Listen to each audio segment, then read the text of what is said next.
Na katika kaunti ya Machakos, shirika la Habitat for Humanity kupitia mradi wa BMZ Masinga limechimba kisima cha maji katika eneo hilo ambalo limekuwa na uhaba wa bidhaa hiyo kwa muda mrefu. Wakazi zaidi ya 3,000 wa Masinga sasa wanapata maji safi. Mradi huo uliogharimu zaidi ya shilingi milioni 120 unatarajiwa kuboresha kilimo cha unyunyizaji maji kwenye mashamba.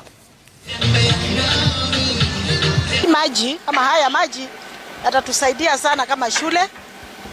Kiangalia the area around imekauka sana, ni kavu, mvua sio kwa wingi.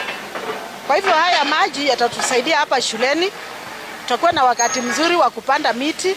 Asante sana vile mnafanya. Kwangu ni hapa mbele, nitakuja kushota na bakuli maji iko karibu. Asante sana nyinyi mnafanya vizuri. Ule alimfanya hivi akue afike pimbo kama yangu.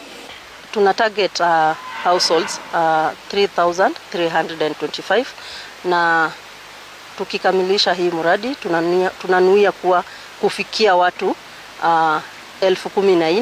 14,652. Project ni ya miaka 3.